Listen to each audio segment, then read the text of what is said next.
Nike is one of the most, if not the most, influential shoe and apparel designers in the fashion business today. Despite inflation, the pandemic, and geopolitical issues, they grossed $38 billion in 2020, $46 billion in 2021, and the first quarter of 2023 shows us that they are on track to exceed both of these figures, which shows us that no matter what is going on in the world, people will always make it a top priority to obtain Nike apparel and shoes. Me, personally, I've never really been a shoe person, but I have always worn Nikes because you can get a nice quality shoe without having to give an arm and a leg. As a child growing up, I rarely wore Jordans because they just weren't a priority in our household. And my mom, she didn't really entertain the thought of her children having the best shoes. And I'm glad she didn't, because as a child, situations like these can cause distractions for not only other children, but for the child wearing the shoe also.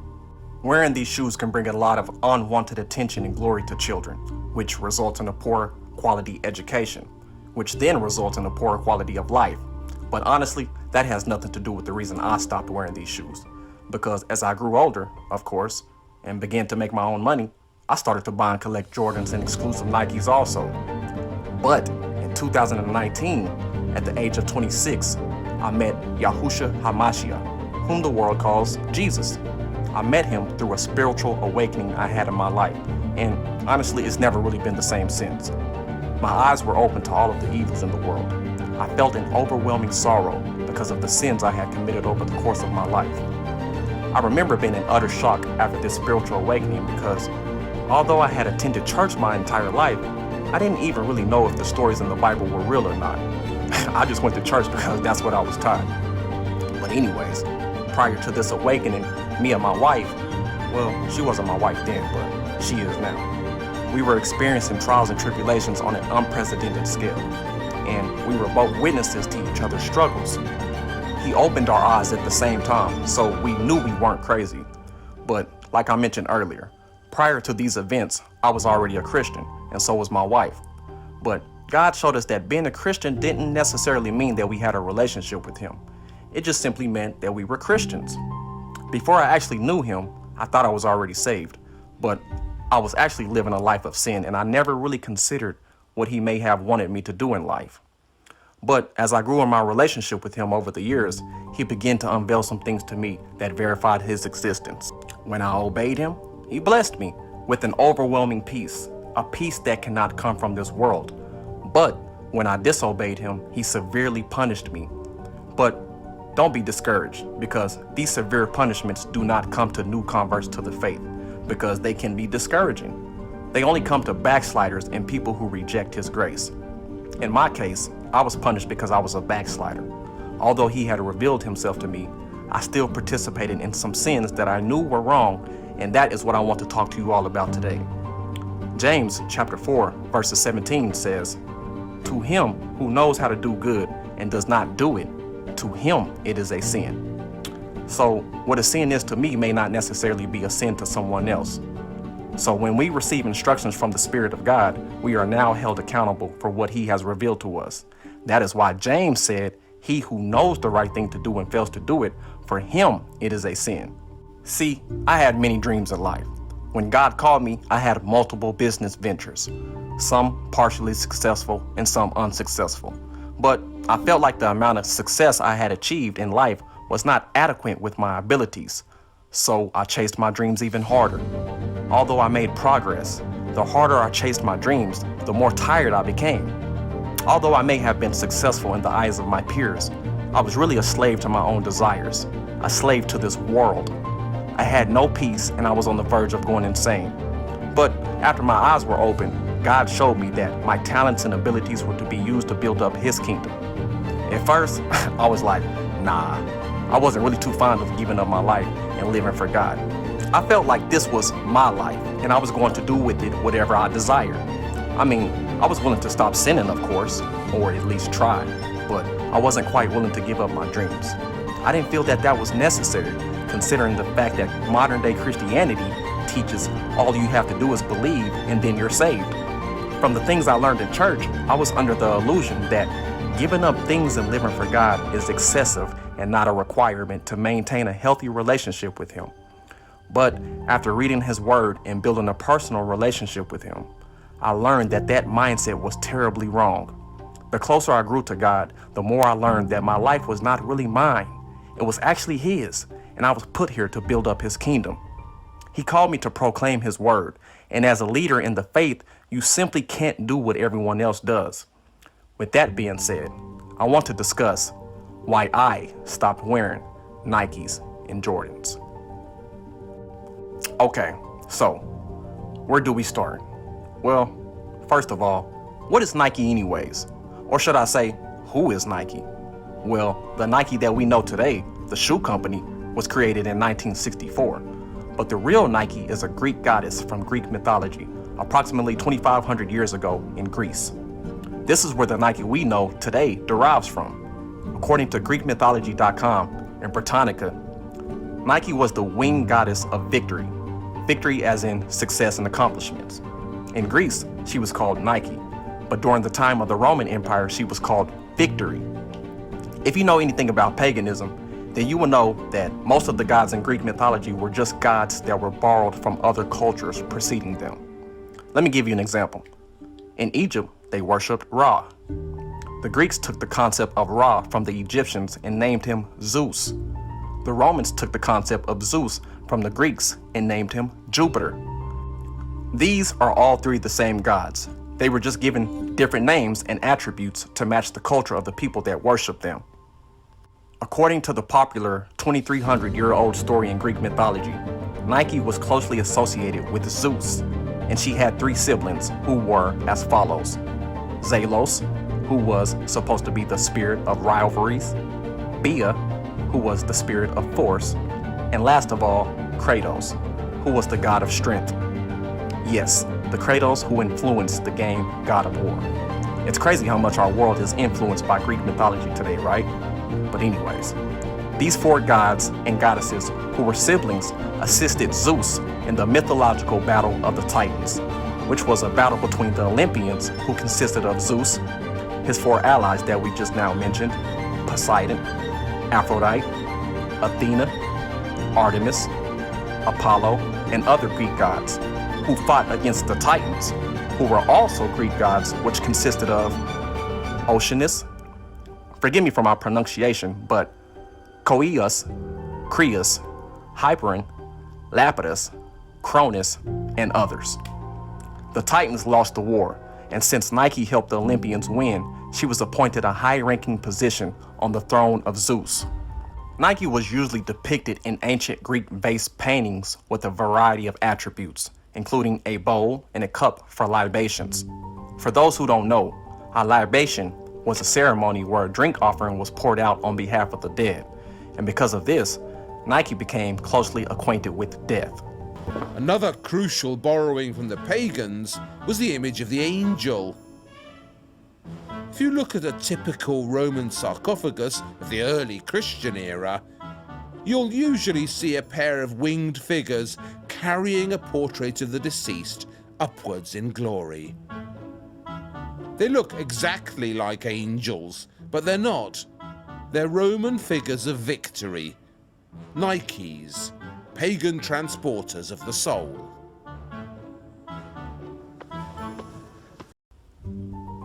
As you've seen in the clip, Nike was also known for being carved into Roman sarcophaguses, which were just coffins that were carved from stone.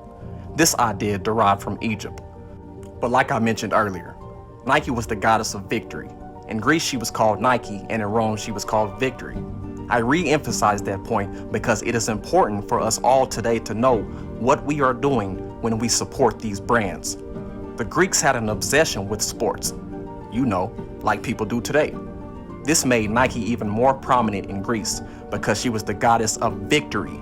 So athletes felt obligated to worship her to receive success in whatever sport it was they participated in. But not only did athletes depend on Nike or Victory for success, but the entire Greek Empire, because she was not just the goddess of athletes, but of victory and success. So Greek armies usually summoned her to increase their chances of winning wars. This is where most of our modern day sports gets its influence from. Paganism. Nike was the goddess for winners, If you wanted to win, then Nike is who you depended on. This is why the Nike brand has such a huge name today. It's because she always has. And that same dependency that people had on her 2,500 years ago is the same dependency that people have on her today. Except they just don't realize that it's Satan who is being glorified. But let me not get ahead of myself. In the 6th century BC, Greek held sporting events called the Classical Games. Within these classical games, there were 4 games that had achieved major success. But for brevity, we will only discuss one, which was the most prominent classical game of all, and it was called the Olympic Games. The Olympic Games were held every 4 years in Greece, and they played such a prominent role in ancient history that historians in Greece sometimes measured the interval of time between them as an Olympiad, which was 4 years, since these games were held every 4 years. These games, like most other Greek games, were not just sporting events, but religious festivals that honored Zeus. That's what the Olympic Games were, festivals dedicated to Zeus. Matter of fact, these games were actually more religious than they were about sports. According to the Greek legend, the games were created by Hercules, the son of Zeus. These Zeus-dedicated pagan games included a foot race called the Stade, which was 192 meters long, similar to the 200-meter run today. This Stade race was one of the most popular games at the Olympics. The word Stade was the name of the race, but it was also associated with the track that the games were held on. And that word Stade is where the English word stadium derives from today. These games didn't give much of a reward, but the athletes who participated in them received much glory and recognition in their hometowns, and that fame was better than any other reward that they could have received. Now, this is where things get interesting, and those who consider themselves to be a part of the true faith, which the world calls Christianity, should be very mindful of these things. This is where the culture of our sports derives from today. Paganism. Nike alone is pagan, but our entire sports culture today is heavily influenced by paganism. After the Greek Empire collapsed, these Olympic Games ceased to exist. The Romans rose to power, and in the 4th century AD, the Romans, under Emperor Constantine, converted to Christianity. And in the 5th century AD, these Olympic Games were banned by the Roman Emperor Theodosius I because of their pagan influences. But about 1,500 years later, in 1896, the Olympic Games were actually reinstituted, with the first game being held in Athens, Greece, and the third one in the United States in St. Louis, Missouri, which was in 1904. Despite the efforts of the early church to stomp out paganism, unfortunately, it has prevailed due to the ignorance of the masses, gullible people who believe that everything is innocent and nothing is evil. These Olympic Games were honored to Zeus, which is why they were banned.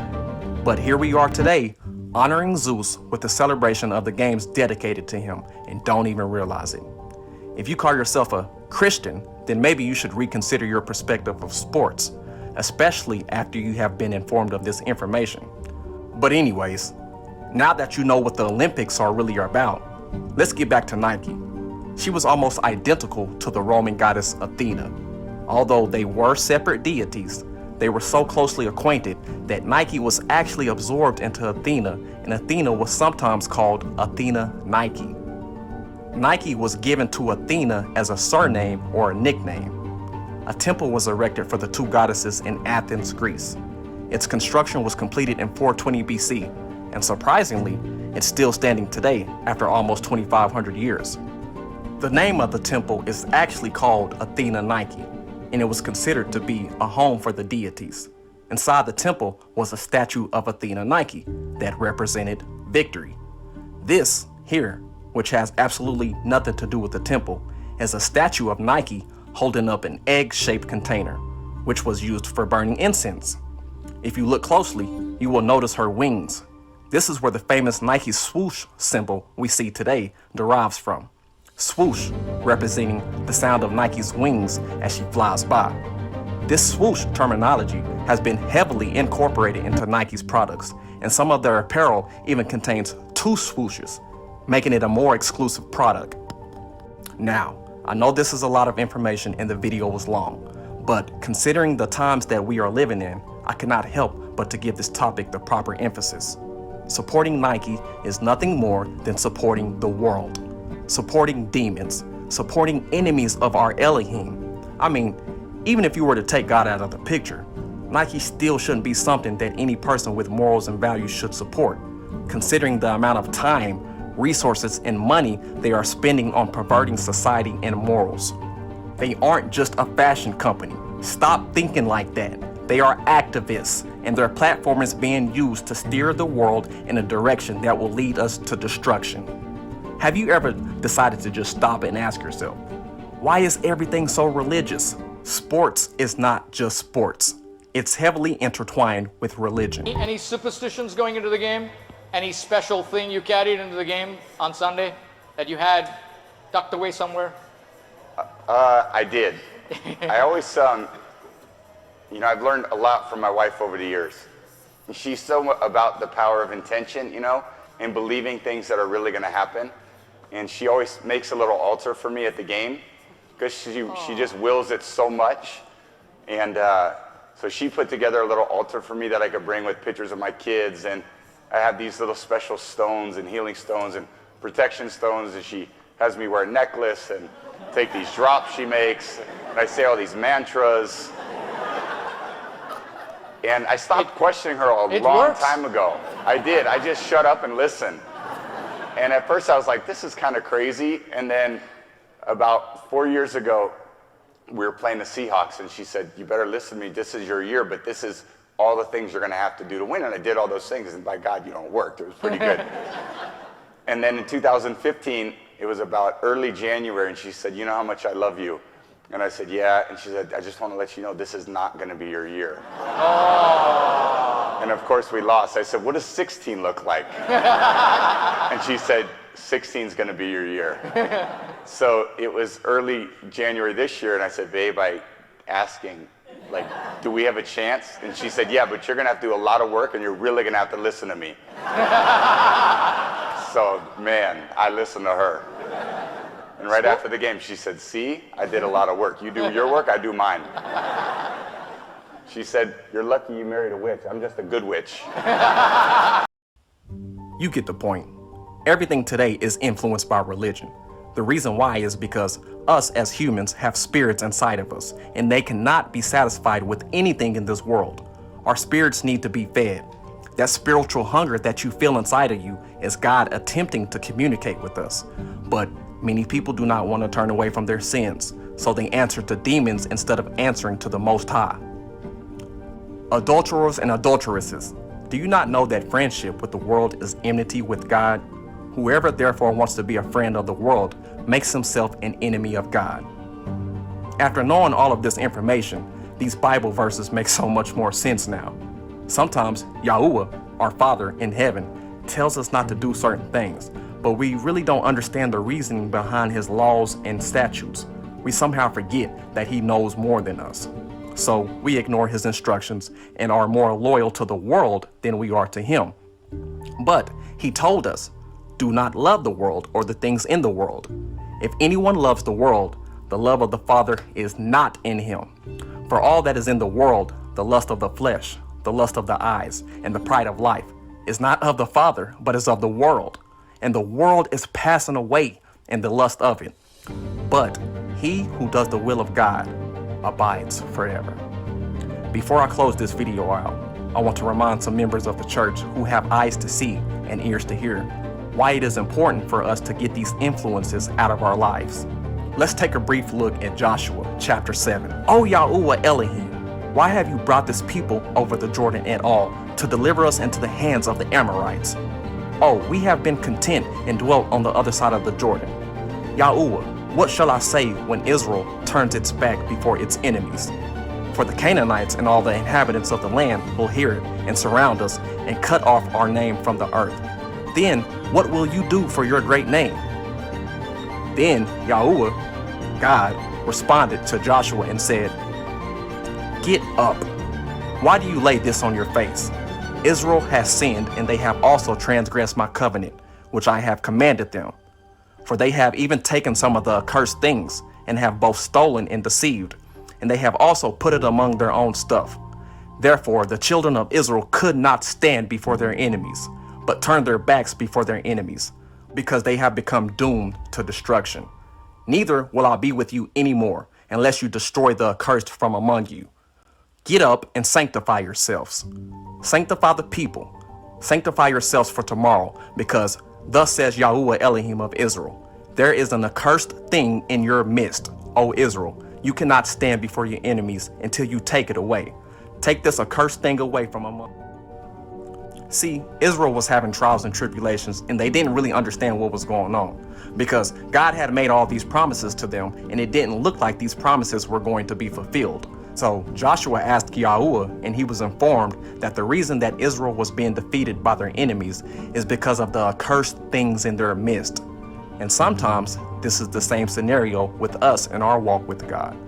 Sometimes trials and tribulations overcome us, and we just don't know what we did to deserve these things.